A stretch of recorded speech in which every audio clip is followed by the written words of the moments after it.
Good morning.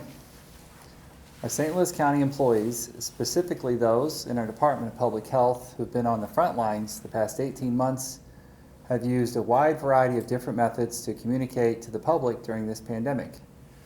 To be sure, convincing a county of 1 million residents to get vaccinated and take other actions they've never done before to protect themselves and the public at large is a daunting task. But we've been up to the challenge. St. Louis County has tapped into all of the communication tools at our disposal. That includes partnering with television, radio, newspapers, and other online outlets to provide information about the importance of vaccinations and how to access them. We've used the power of social media, and we've created partnerships with businesses, nonprofits, places of worship, and others as a part of our direct community outreach.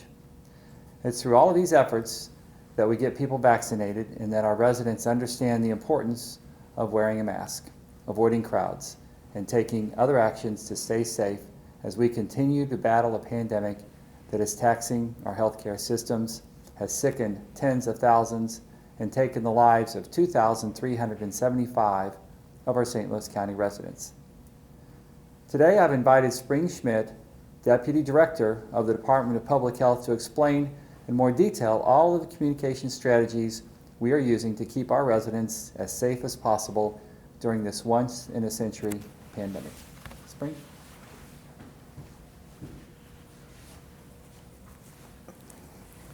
Good morning. So I'm here to talk today about some of the things that we've done to work on communications. We have had a lot of things to communicate. We've talked about data. We've talked about the mitigation strategies and the encouragement for testing. We've talked about masking. We've certainly talked about vaccinations and all of these opportunities. And given the size of our population, it does take a lot of different approaches. DPH started at the very beginning with our own staff working on a wide variety of different products to communicate various messages to the public.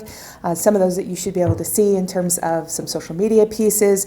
We've created stickers and brochures and flyers and handouts that we've given out in community events, or that we've partnered with others to distribute in the community, or that we've handed out at neighborhood clinics and other types of events over the entire course of this pandemic, with a variety of different messages over time for whatever was the most relevant or important things that we needed to be communicating.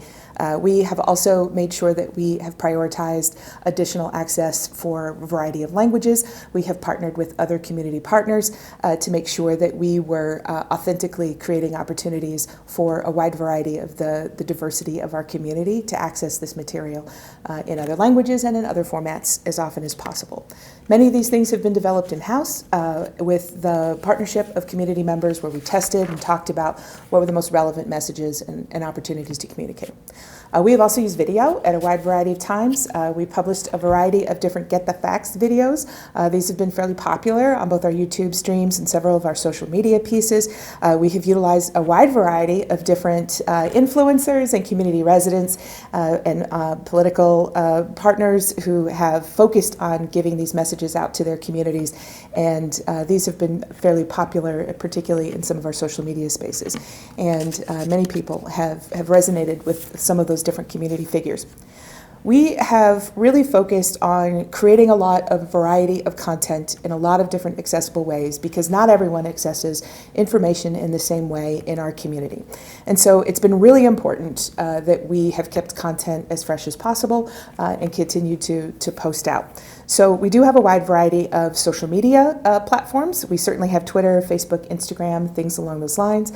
So if you are not aware of that, please feel free to look us up so that you can also have accessibility to that information.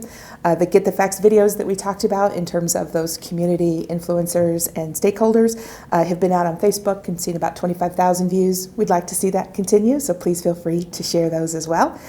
We have also had FAQ videos that we've put out that have helped answer questions from the community that we certainly receive all the time from our emails and from our hotlines and from many other opportunities where we are receiving feedback from the community, and we work to respond to those as well. Those have been seen over 208,000 times by community residents, so getting information and answers to questions out there has been a key figure for us for a while.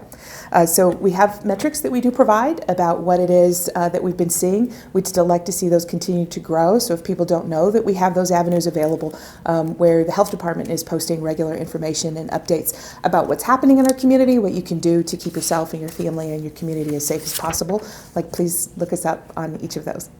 We have also used paid communication advertising. We have talked about this in the past in terms of, I think we gave initial presentations in some of our CARES oversight when we were originally planning to do this, but then as FEMA rolled out this year, we found out that it was a FEMA eligible expense and we did proceed in that fashion. So we have used paid advertising to reach additional markets to make sure that we were saturating as much of the communication as possible. We're about halfway through those campaigns at this time, so I'm hoping that some folks have seen some of this advertising that you may see here. There's a variety of print materials, billboard materials, documentary style videos, additional FAQ style videos. We're explaining different parts of the pandemic, as well as, of course, like social media and the opportunities to do that.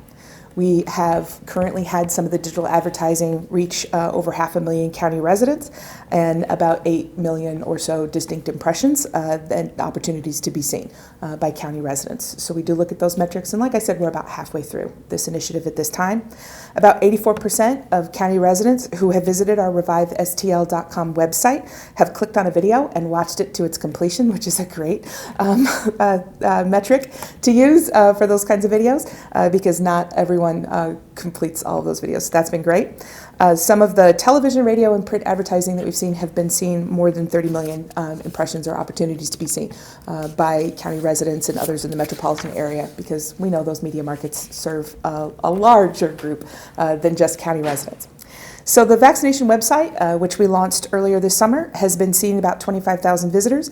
Our African American audiences have been 3 times more likely to navigate to the vaccination scheduling page than other types of users. It's really important that we look at these metrics because we are, of course, encouraging people to start vaccination uptake and make sure that they know where they can go, what kind of options are available, what is convenient to them. The revivestl.com website has the opportunity to select what geographic part of the county that you're in, and you can see our permanent clinics as well as some of our neighborhood pop-up clinics so that you can find something that is convenient to you in your area where you may want to initiate your vaccination process. We also, there are all of these other traditional forms of media and the things that we talk about in terms of mass media and digital strategies and things like that, but we have also been employing a lot of more grassroots efforts. So this is where we more talk about community engagement and where our staff, most likely, and some of our volunteers and partners are directly engaging in the community in some of our areas that we are seeing some of the lowest vaccination uptake. So our Beauty and Barbershop Initiative has been a great partnership in this realm where we have had our health promotion staff as well as some of their other volunteers and workers visiting beauty and barbershops, talking with the proprietors as well as some of their staff and some of the customers who are there. We have given out face masks and hand sanitizer. We've supplied posters and flyers as educational material, taken the opportunity to stop and answer questions, and at this point even a couple of those business owners have partnered with us to host vaccination clinics that they have helped advertise to their staff and their community and their customers. So we really appreciate that because again, this is where we are doing direct engagement with the population that we're the most significantly concerned about in this pandemic and making sure that we are there to answer questions, to provide appropriate information, and to offer access to opportunities to be vaccinated. We also work with other partners. Certainly the faith-based partnerships has been something that we have really valued in the health department before in a wide variety of topics, and that's certainly true here. We have partnered with a variety of churches throughout, particularly North County, but there are churches that are present from across the region. But we have worked with church leaders to also do the same type of education, provide literature and materials, talk about what questions or misinformation or myths some of their community members may have. We created a medical moments program where we have had videos of providers representing the diversity of our community, particularly our African American community, who have created short videos that they're calling medical moments and that have been played during church services and as part of church activities. So we're really proud of those because those have had a really good response so far. We have also attended meetings of faith leaders, conducted neighborhood clinics with a wide variety of churches at this point. There's been more than 35 clinics that we've done in partnership with community churches. 30 of those have been in North County. That's been a fantastic partnership that we continue to utilize as often as possible. So there's a wide variety of those meetings and those opportunities, and we meet with those leaders every other week to make sure that we're continuing to push the envelope. We do think that some of these opportunities are having results in that we are seeing the vaccine uptake for first doses happen faster in North County, particularly inner North County, than they've been happening across the entire rest of the county. I think it is a combination of all of these efforts. It's really difficult at this point to pick out which effort has the most impact, but because of the size and the volume and the complexity of our community, we have just worked to try as many strategies as possible to get the word out, not only about what's happening in the pandemic, what you can do to keep yourself safe, and the opportunities to access the vaccine. We will continue to do that.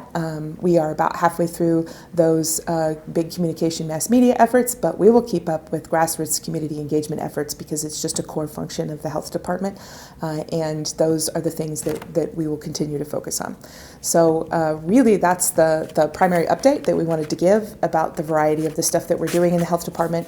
I think that there are many times where, given our overall low vaccination rate, we have one of the highest in Missouri, but it's not where we want it to be. So there is still a lot of need for us all to help communicate and lift the opportunities for vaccination, the need to continue to mask, the need to continue to test in order for us to continue to move through this pandemic as safely as possible. Thank you.